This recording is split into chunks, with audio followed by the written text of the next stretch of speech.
खैबर का एक चरवाहा जिसका नाम असवद था, वो बकरियां चराने के लिए गया हुआ था। वो खैबर के लोगों की, यहूदियों की बकरियों को जंगल में बकरियां चराने जाया करता था। सुबह जाता था और शाम को आया करता था। वो अपने अपने बकरियों के मालिक से बकरियां चराने की कीमत लेता था, मजदूरी लेता था, मजदूरी लिया करता था, उजरत पे काम करता था। जब वो बकरियां चरा के आया तो क्या देखता है, खैबर का मुहासरा हो चुका है। पता लगाया तो पता चला मोहम्मद और उसके साथियों ने खैबर का मुहासरा कर लिया है। ये आया और सहाबा से कहने लगा कि आपके नबी कहाँ हैं, मोहम्मदुर रसूलुल्लाह कहाँ हैं, मुझे उनसे मिलना है, मुझे उनसे मुलाकात करना है। बताया मोहम्मदुर रसूलुल्लाह वो हैं, वो खैमा लगा हुआ है, पर्दा पड़ा हुआ है, जाइए उस पर्दे को हटा कर देखिए, मोहम्मदुर रसूलुल्लाह सल्लल्लाहु अलैहि वसल्लम तुम्हें नजर आएंगे।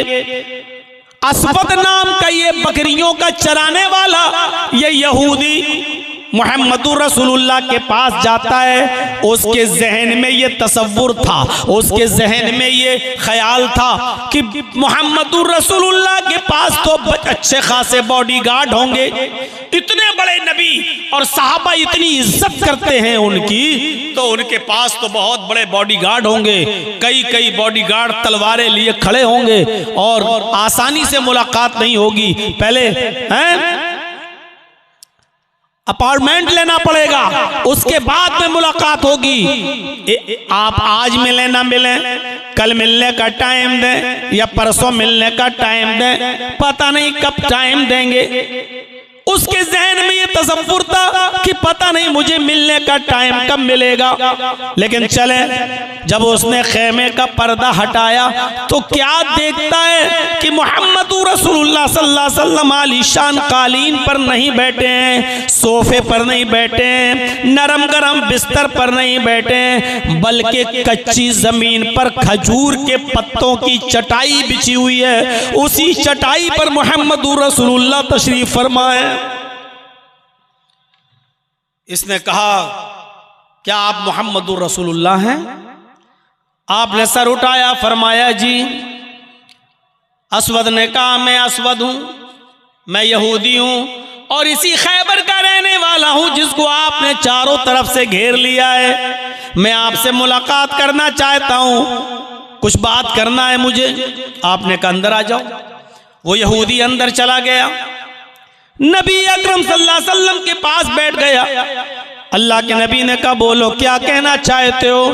उसने कहा, आप ये बताइए कि आपकी दावत क्या है, आपका पैगाम क्या है, आपकी तालीम क्या है, आप कौन सी तालीम देते हैं, आपकी दावत क्या है, आपका पैगाम क्या है? नबी अकरम सल्लल्लाहु अलैहि वसल्लम ने फरमाया, मेरी तालीम बस यही है और बहुत छोटी सी तालीम है, बहुत छोटी सी मेरी दावत है। और वो दावत यह है कि एक अल्लाह की इबादत करने वाले बन जाओ।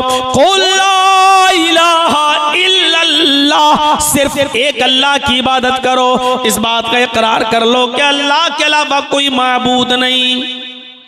असवद यहूदी था लेकिन जानता था कि मोहम्मद क्या कहलवाना चाह रहे हैं। वो जानता था कि ला इलाहा इल्लल्लाह कह दूंगा तो 360 बुतों को छोड़ना पड़ेगा। वो जानता था कि ला इलाहा इल्लल्लाह कह दूंगा तो लातो मनात को, वत सुआ यऊक और नस्र को छोड़ना पड़ेगा। वो जानता था कि हमने अगर कलमा ये ला इलाहा इल्लल्लाह पढ़ लिया तो हमें अपने अपने नबियों को जो अल्लाह का बेटा मानते हैं, हजरत उज़ैर को, हमें अल्लाह के बेटे होने का इनकार करना पड़ेगा। वो जानता था कि ला इलाहा इल्लल्लाह कह देंगे तो हमें तमाम झूठे खुदाओं को छोड़ना पड़ेगा और एक अल्लाह की इबादत का मतलब एक अल्लाह से मांगना भी पड़ेगा, एक अल्लाह के सामने सर भी झुकाना पड़ेगा, एक अल्लाह के सामने सजदा भी करना पड़ेगा, एक अल्लाह को पुकारना भी पड़ेगा और एक अल्लाह की इबादत भी करना पड़ेगी। वो जानता था इस बात को, इसलिए उसने कहा, आए मोहम्मद इब्ने अब्दुल्ला, अगर आपकी दावत को मैं ना मानूं तो मेरा क्या होगा? आपने फरमाया, मरोगे तो जहन्नम में जाओगे। उसने उसने कहा, ए मोहम्मद इब्ने अब्दुल्ला, अगर आपकी तालीम, आपकी दावत में कबूल कर लेता हूं तो क्या होगा?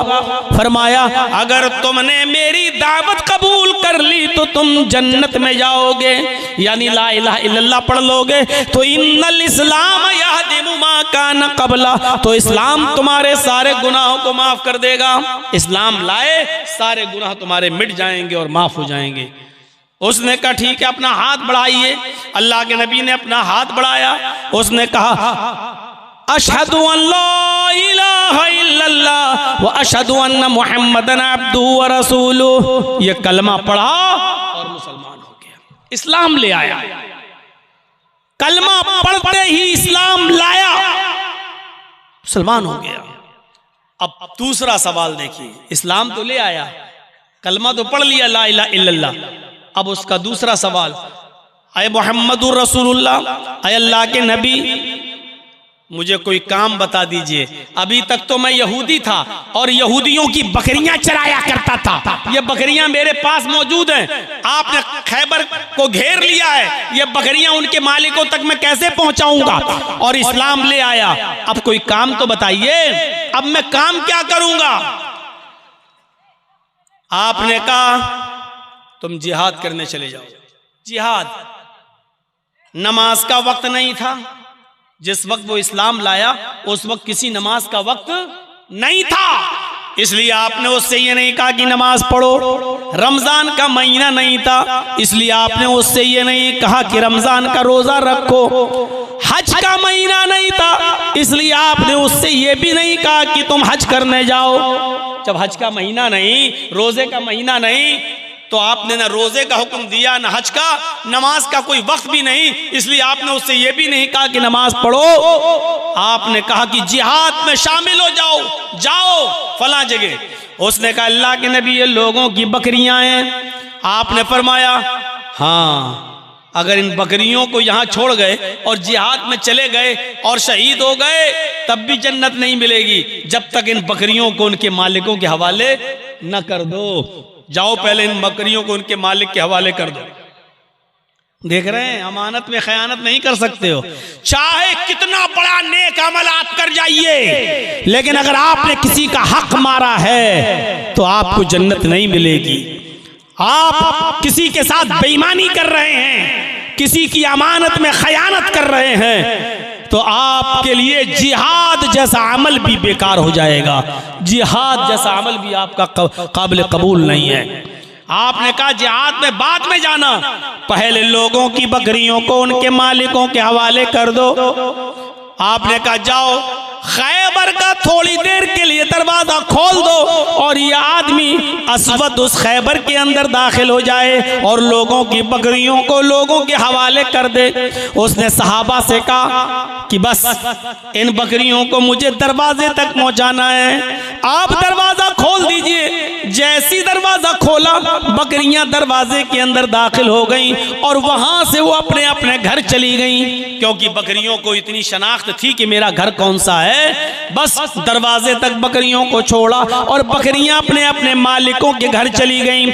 उसके बाद असवद ने तलवार ली और मैदान जंग में चला गया। असवद ने तलवार उठाई और मैदान जंग में शामिल हो गया। फिर लड़ा, काफी लड़ा, इतना लड़ा कि 2-4 काफिरों को कत्ल भी किया, लेकिन ज्यादा देर मैदान जंग में न ठहर सका और फिर तलवार इसकी ऊपर चल गई, यानी असवद भी कत्ल कर दिए गए, असवद भी मारे गए, असवद भी शहीद हो गए।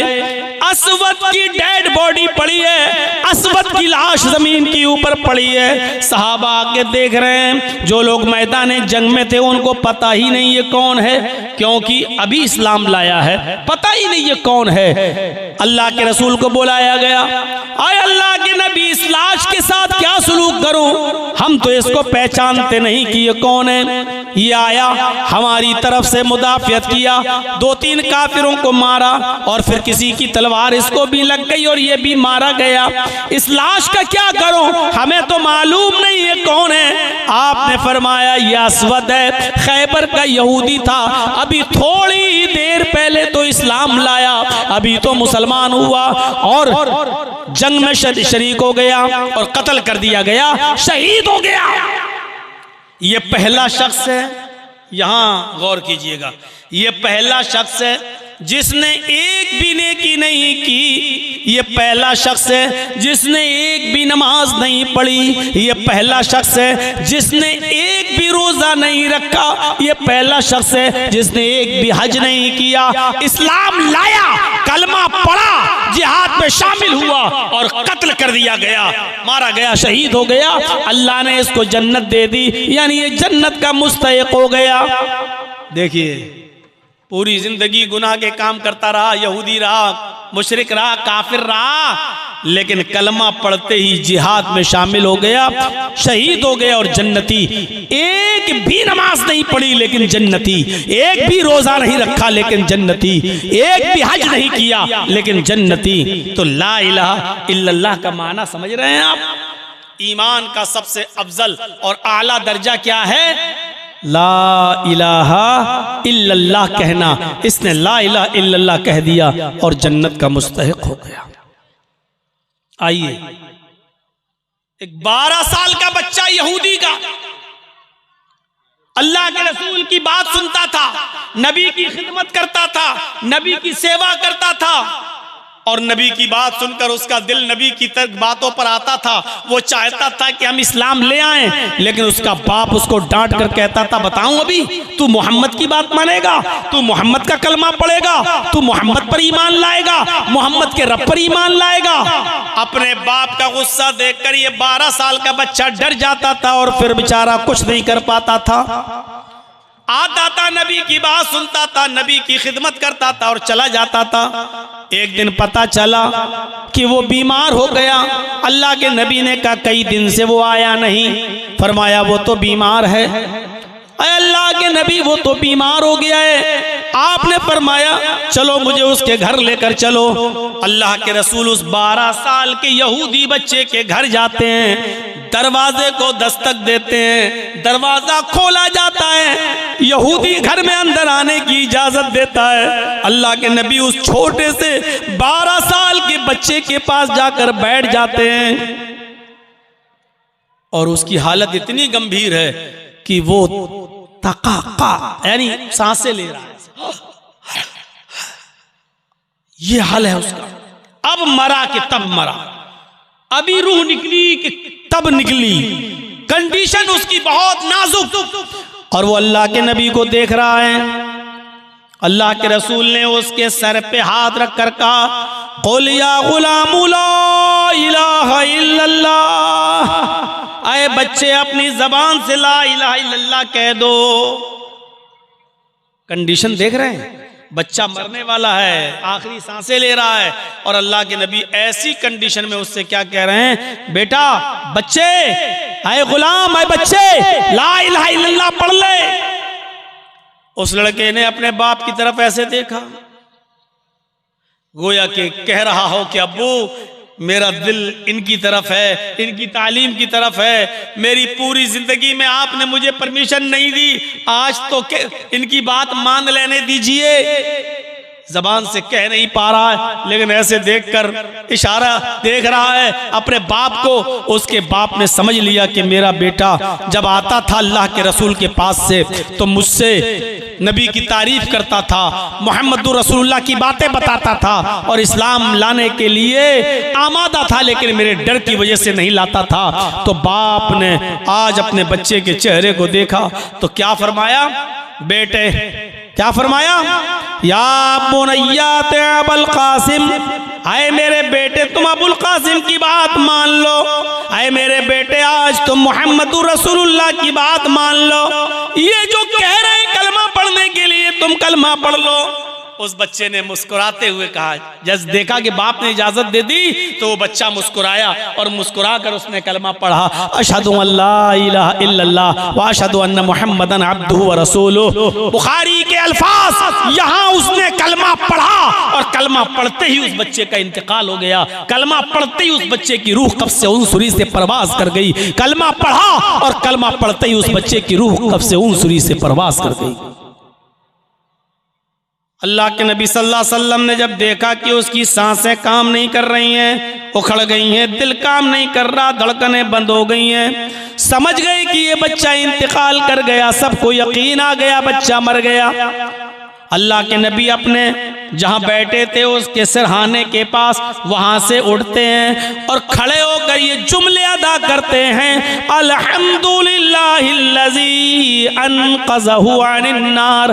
तमाम तारीफें उस अल्लाह के लिए जिसने इस बच्चे को जहन्नम की आग में जलने से बचा लिया। तमाम तारीफें उस अल्लाह के लिए जिसने इस बच्चे को जहन्नम में जलने से बचा लिया। कलमा पढ़ा और जन्नत का मुस्तहिक हो गया। इस बच्चे ने कलमा पढ़ते कितनी नेकी की, कलमा पढ़ा और इंतकाल। अगर कलमा न पढ़ता तो कहां जाता, कलमा पढ़ा तो क्या, नबी अकरम कह रहे हैं कि अल्लाह ने उसको जहन्नम से बचा लिया, और जो जहन्नम से बच गया इसका मतलब वो जन्नत का मुस्तहिक हो गया, यानी वो जन्नती बन गया। तो ये है ला इलाहा इल्लल्लाह। ला इलाहा इल्लल्लाह के ताल्लुक से एक चीज और बताऊंगा और उसके बाद दूसरी चीज पर आ रहा हूं मैं। मेरे भाइयों, ये तो थे पढ़ने वाले। असवद ने कलमा पढ़ा, ला इलाहा इल्लल्लाह, जंग में गया, शहीद हो गया, जन्नती। एक भी नमाज नहीं पढ़ी, एक भी रोजा नहीं रखा, जन्नती। इस बच्चे ने कलमा पढ़ा और मर गया, जन्नती। एक भी नमाज नहीं पढ़ी, एक भी रोजा नहीं रखा। यह है कलमा तैयबा, यह है कलमा ला इलाहा इल्लल्लाह। और आइए इसके बरअक्स मैं आपको एक और मंजर दिखाऊं, जिन्होंने कलमा नहीं पढ़ा उनका अंजाम क्या हुआ। चचा, नबी अकरम के चचा अबू तालिब। यह भी नहीं कि उनको मौका नहीं मिला था, मौका भी मिला था। पूरी जिंदगी नबी की खिदमत भी करते रहे, और खिदमत भी ऐसी वैसी नहीं। अल्लाह के नबी जब पैदा हुए तो मां नहीं, 6 साल के हुए उनकी मां जब उनको उनके बाप की कब्र दिखला रही थी अपने शौहर की, तो शौहर की जुदाई में खुद उनकी रूह निकल गई और अटैक पड़ा और मां आमिना का इंतकाल हो गया। 6 साल की उम्र में मोहम्मदुर रसूलुल्लाह ने अपने बाप ही की कब्र के पास अपनी मां को भी देख लिया कि इंतकाल कर गई, मां भी मुझे छोड़ के चली गई। दादा ने पाला अब्दुल मुत्तलिब ने, और 8 साल के हुए मोहम्मदुर रसूलुल्लाह तो दादा भी छोड़ के चले गए।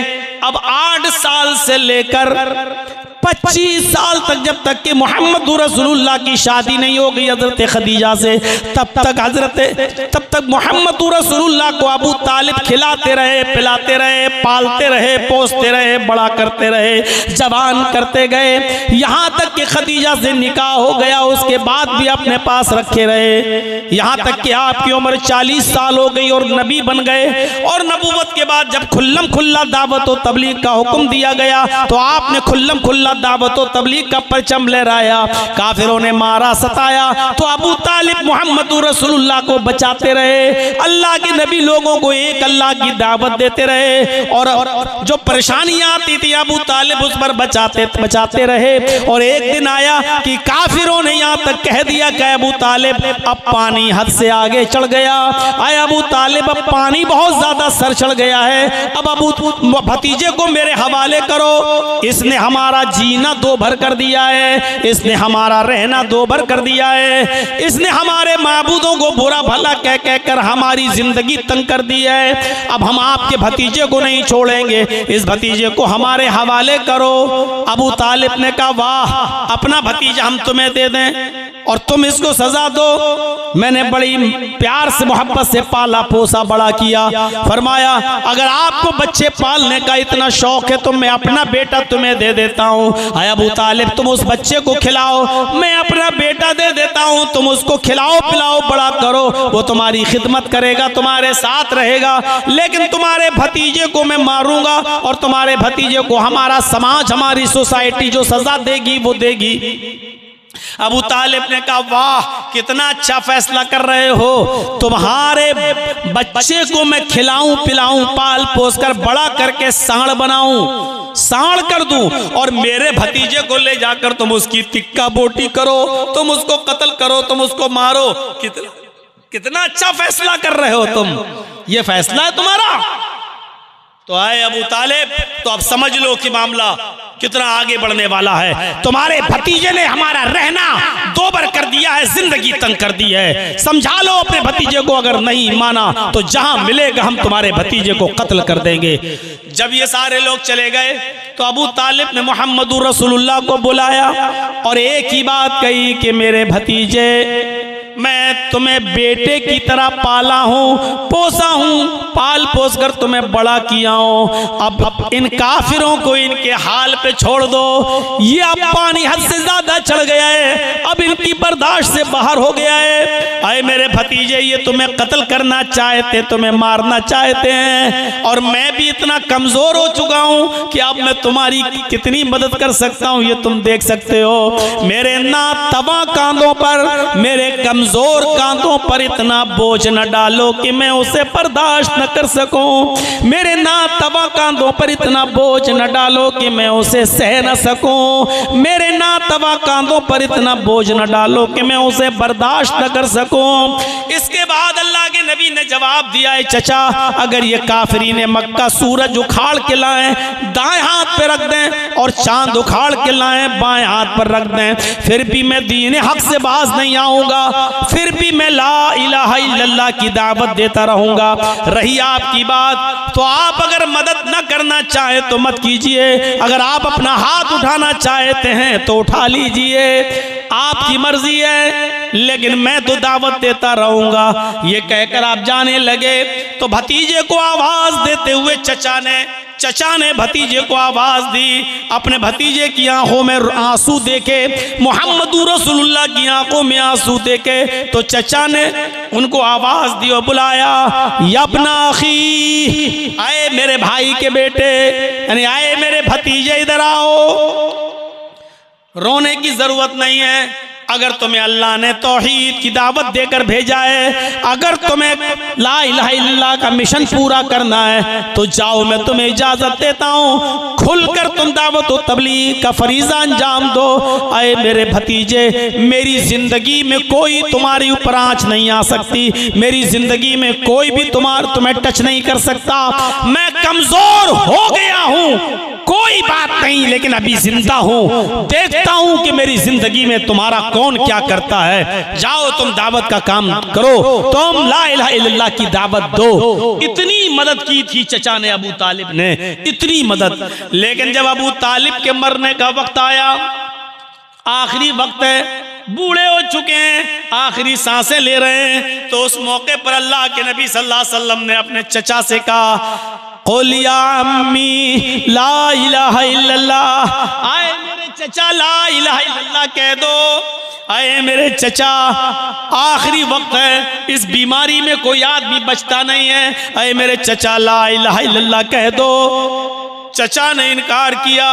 अल्लाह के नबी ने फरमाया, क़ुल या अम्मी ला इलाहा इल्लल्लाहु फी उज़ुनी, आए मेरे चचा अगर ये कलमा जोर से नहीं पढ़ सकते हो कि लोग सुन लेंगे और आपके मरने के बाद आपको ताने मारेंगे, अगर इसलिए नहीं पढ़ना चाहते हो तो कोई बात नहीं, मैं अपना कान आपकी तरफ बढ़ा रहा हूँ। आए मेरे चचा, मेरे कान में कह दो ला इलाहा इल्लल्लाह। देख रहे हैं, फी उज़ुनी, आए चचा मेरे कान में कह दो अशहदु अल्ला इलाहा इल्लल्लाह। सिर्फ धीरे से मेरे कान में कह दो। अगर धीरे से मेरे कान में कह दिया अशहदु अल्ला इलाहा इल्लल्लाह, कसम है उस जात की जिसके कब्जे में मेरी जान है, मैं अल्लाह के सामने गवाही दे दूंगा कि अल्लाह मरने से पहले मेरे चचा ने कलमा पढ़ा है, ला इलाहा इल्लल्लाह का इकरार किया है, तू मेरे चचा को बख्श दे, मैं बख्शवा लूंगा अल्लाह से, बस मेरे कान में कह दीजिए। लेकिन अबू तालिब ने क्या कहा, आए मेरे भतीजे, मैं आहिस्ता से और कान में भी ला इलाहा इल्लल्लाह नहीं पढ़ सकता। मैं नहीं चाहता कि मेरे मरने के बाद लोग मुझे ये कहें कि देखो अबू तालिब ने आखिरी वक्त में अपने बाप दादा का दीन छोड़ दिया है। आए मेरे भतीजे, मैं उसी दीन पर मरना चाहता हूँ जो दीन पर मेरा बाप मरा है, अब्दुल मुत्तलिब, मैं उसी दीन पर मरना चाहता हूँ और कलमा नहीं पढ़ा। अबू तालिब का इंतकाल हो गया, अबू तालिब मर गए, लेकिन कलमा उनको नसीब नहीं हुआ। और जानते हो फिर क्या हुआ? जब कलमा नहीं पढ़ा तो कहाँ गए? जहन्नम में। हमदर्दी और मोहब्बत के नाते नबी अकरम ने अल्लाह को पुकार कर कहा कि अल्लाह मेरे चचा को बख्श दे, अल्लाह मेरे चचा ने मेरी बहुत खिदमत की है, अल्लाह मेरे चचा ने मेरा कदम कदम पर साथ दिया। लेकिन अर्श वाले ने वही भेजकर नबी अकरम को मुतनब्बह कर दिया, केयरफुल कर दिया। आए मोहम्मद, आइंदा अपने चचा के बारे में दुआए मग़फ़िरत मत करना। तुम्हारा चचा अबू तालिब हालत कुफ्र में मरा है और काफिरों को मैं जन्नत नहीं देता हूं। तुम्हारा चचा हमेशा हमेशा के लिए जहन्नम में रहेगा अबू तालिब, उसको जन्नत की खुशबू भी नहीं मिलेगी। हाँ, तुम्हारी मदद किया, तुम्हारी हेल्प किया, तुम्हें दुश्मनों से बचाता रहा, इसके बदले में हम इतना जरूर कर देंगे कि तुम्हारे चचा को सबसे हल्का अजाब देंगे। जहन्नम में जहन्नमियों को जो अजाब देंगे उनमें सबसे हल्का अजाब हम तुम्हारे चचा को देंगे, लाइटली अजाब तुम्हारे चचा को देंगे। लेकिन तुम्हारे चचा को हम जन्नत नहीं देंगे, जहन्नम से नहीं निकालेंगे, जहन्नम में पड़ा रहेगा। अजाब हल्का देंगे लेकिन जहन्नम से नहीं निकालेंगे, हमेशा जहन्नम में रहेगा तुम्हारा चचा।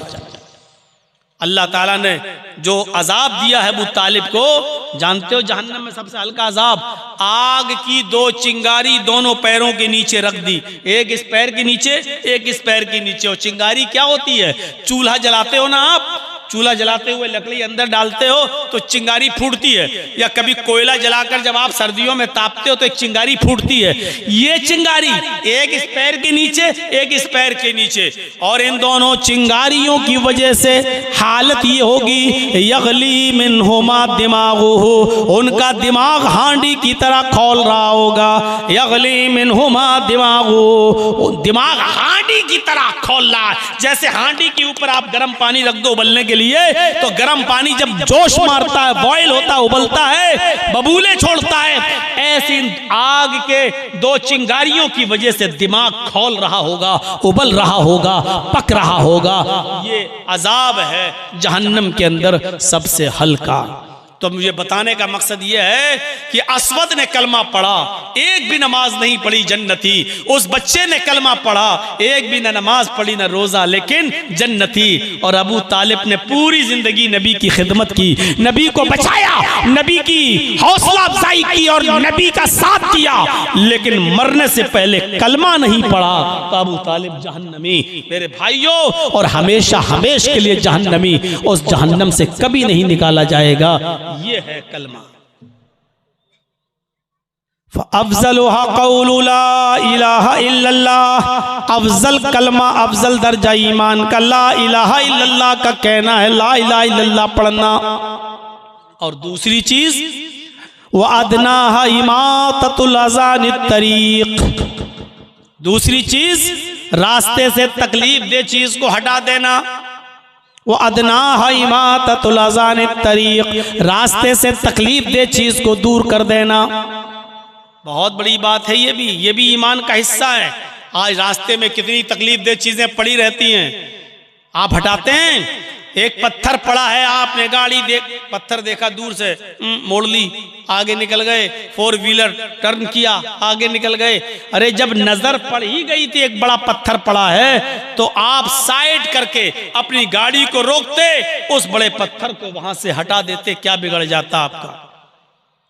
केले का छिलका पड़ गया, आपकी नजर पड़ी हुई है, आप रोकिए और उस केले के छिलके को वहां से हटा दीजिए। आप तो दाएं बाएं से गुजर गए, लेकिन अगर कोई अंधा और नाबीना आदमी अगर उस केले के छिलके पर अगर पैर रख दिया और फिसल गया और हाथ पैर टूट गए, तो इस बेचारे का क्या होगा? कम से कम उसकी हमदर्दी में आपने केले के छिलके को फेंक देते।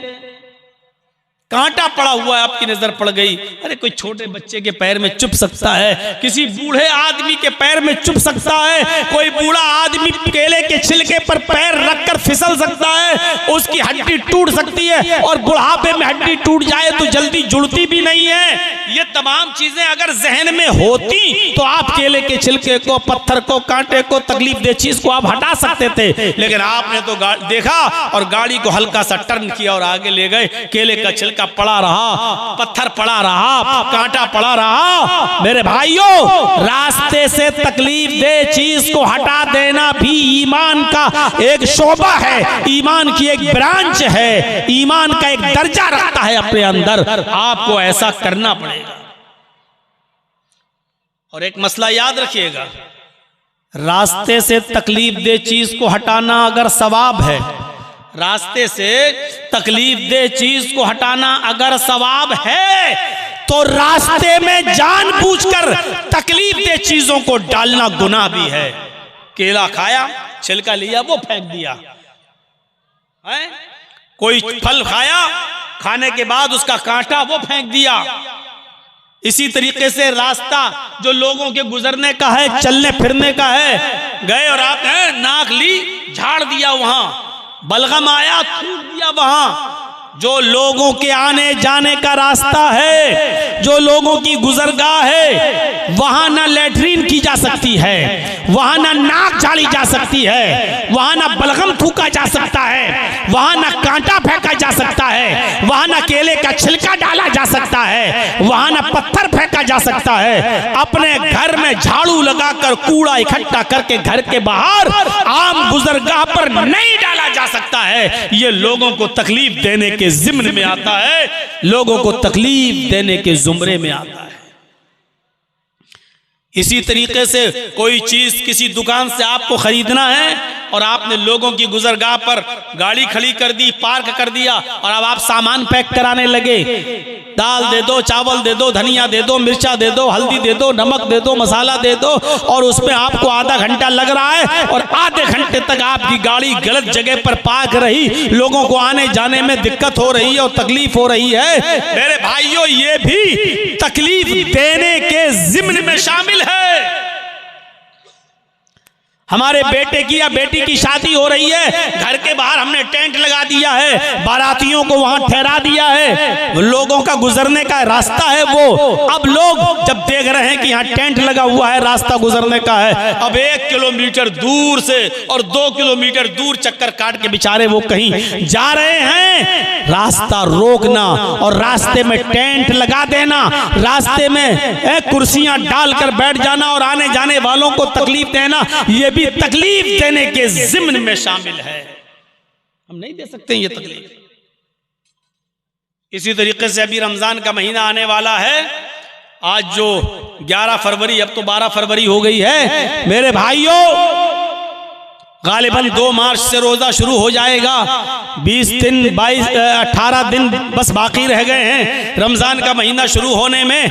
बहुत सी जगहों पर आप देखेंगे, हमें आपके इलाके में नहीं मालूम, लेकिन हम लोगों के इलाके में आइए, रात के 2 बजे माइक पकड़ लिया जाएगा और उसमें चीख चीख कर कहा जाएगा, रोजेदार भाइयों उठिए, मेरी माँ बहनें उठें, सहरी बनाएं, सहरी पकाएं, रोजेदार भाइयों उठिए और सहरी कीजिए। रोजा खत्म होने में, सहरी का टाइम खत्म होने में इतनी देर बाकी है। और 1-2 बार बोलकर फिर उसमें नज़में पढ़ी जाएंगी, उसमें हमदें पढ़ी जाएंगी, नातें पढ़ी जाएंगी, और माइक पर ऐसा शोर, ऐसा हंगामा होगा कि सबकी नींद में डिस्टर्ब होगा। मेरे भाइयों, आपको ये अथॉरिटी, ये पावर किसने दिया है कि आप रात में माइक पकड़ के चीखें और चिल्लाएं और लोगों को आवाज दे देकर उठाएं? कौन सी हदीस में आया है कि रोजा रखने वालों को रोजे के लिए उठाना सवाब है? कहां है? अगर रमजान के महीने में रोजेदारों को उठाना सवाब होता तो रोजे से बढ़कर इबादत है नमाज। तब तो आपको हर फजर की नमाज से पहले, फजर की नमाज के लिए हर रात लोगों को उठाना सवाब होता, और आप माइक पकड़ पकड़ के कहते हैं फजर के नमाजियो, फजर की नमाज खड़े होने में इतना वक्त रह गया है, जल्दी आओ, आओ फजर की नमाज पढ़ने के लिए आओ।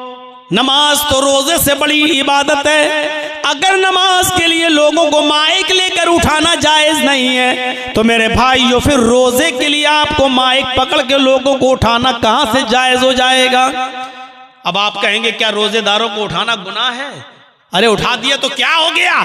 मेरे भाइयों, आप सिर्फ रोजेदारों को नहीं उठा रहे हैं, आप उन लोगों को भी बेदार कर रहे हैं जिनके ऊपर रोजा नहीं है। एक बूढ़ा आदमी है जिसकी उम्र 90 साल हो चुकी है, अब वो रोजा नहीं रख सकता है, कमजोरी है उसको, बहुत ज्यादा नकाहत है, कमजोरी है। अब फिदिया देगा बस, अगर वो नहीं दे सकता तो उसकी औलाद देगी, एक मिस्कीन को खाना खिलाएगी रोजे के बदले में, फिदिया उसके ऊपर। लेकिन अब उसके ऊपर रोजा नहीं है, अब वो बेचारा रोजा रखने के लायक नहीं है। अब आप जब उठा रहे हैं, माइक में शोर कर रहे हैं, हंगामा कर रहे हैं, तो वो बेचारा उस बूढ़े आदमी की नींद भी खुल रही है। एक आदमी ने मुझे बताया, मौलाना रोजे के दिनों में हमारे इलाके के एक आदमी ने मुझे बताया कि मौलाना इतनी जोर जोर से शोर होता है कि हमारे बाप जिनकी उम्र 85 साल है उठ जाते हैं, बेदार हो जाते हैं, जबकि मेरे बाप का इलाज चल रहा है, वो माइंडली डिस्टर्ब भी हैं, अब उनका दिमागी तवाज़ुन ठीक नहीं है, माइग्रेन की बीमारी है, उनको नींद की गोली देना पड़ती है, उनको डिप्रान 10 mg की चल रही है, जब वो डिप्रान 10 mg की देते हैं तब उनको नींद आती है, जब वो सो जाते हैं। लेकिन अगर माइक की आवाज सुन लें तो उनकी नींद में डिस्टर्ब हो जाता है, फिर उनको कोई भी टेबलेट दे दो फिर नींद नहीं आती, और जब वो माइक की आवाज से उठ जाते हैं तो फिर बेचैन रहते हैं और पूरे घर वालों को फिर परेशान करते हैं। मेरे भाइयों, मुझे बताओ, इस आदमी की इस परेशानी का जिम्मेदार कौन है? आप उस आदमी की भी नींद में डिस्टर्ब कर रहे हैं जिसको नींद की सख्त जरूरत है। एक हामिला औरत जिसके पेट में हमल है, बच्चा है, शरीयत उसको इजाजत देती है अभी रोजा न रखे, अगर रोजा रखेगी तो कमजोर हो जाएगी, खाएगी पिएगी नहीं तो पेट का बच्चा भी मर सकता है, शरीयत इजाजत देती है कि अभी वो रोजा छोड़ दे। अब आप जब माइक पर चीखते हो, चिल्लाते हैं, तो उस औरत की भी नींद खुल जाती है जिसके ऊपर रोजे की रुख्सत है, जिसके ऊपर रोजा भी नहीं है।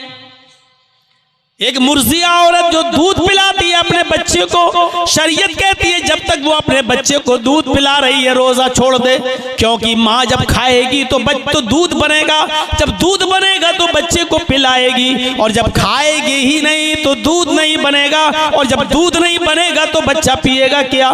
इसलिए दूध पिलाने वाली औरत जब तक बच्चा दूध पी रहा रोजा छोड़ सकती है और बाद में उसकी कज़ा करेगी। तो मेरे भाइयों, अब गौर कीजिए, इस औरत के ऊपर जब रोजा नहीं है तो आप इसको क्यों उठा रहे हैं? आप इसकी नींद में भी डिस्टर्ब कर रहे हैं, इसकी भी नींद खुल रही है। तो इमाततुल अज़ानी तरीक, रास्ते से तकलीफ दे चीज को दूर कर देना, यह भी ईमान का एक हिस्सा है। दो चीजें हो गई, तीसरी चीज पर हल्का सा इशारा करूंगा मैं, जरा गौर कीजिए तीसरी चीज क्या है।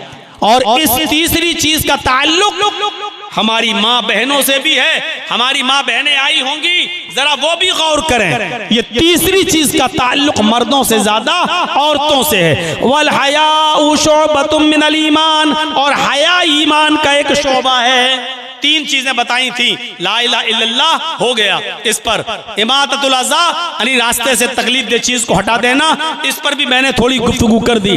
अब तीसरी चीज, वल हयाउ शुअबतुम मिनल ईमान, हया शर्म भी ईमान का एक शोबा है। अल्लाह के नबी सल्लल्लाहु अलैहि वसल्लम ने फरमाया, बुखारी शरीफ की रिवायत है, इज़ा लम तस्तही फफ़अल मा शिता, जब तेरे अंदर से शर्म निकाल ली गई, जब तेरे अंदर शर्म नहीं रही तो जो तेरे दिल में आए वो कर, फफ़अल मा शिता, तो जो तेरा दिल चाहे वो कर। यानी जब किसी इंसान के अंदर से शर्म निकल जाए, हया निकल जाए, तो फिर जो दिल में आए वो करेगा, उसको कोई परवाह नहीं होगी कि मैं क्या कर रहा हूं। कल तक हमारी खूबसूरत लड़कियों और औरतों के गालों के खूबसूरत गालों को कभी आसमान की नजरों ने भी नहीं देखा था।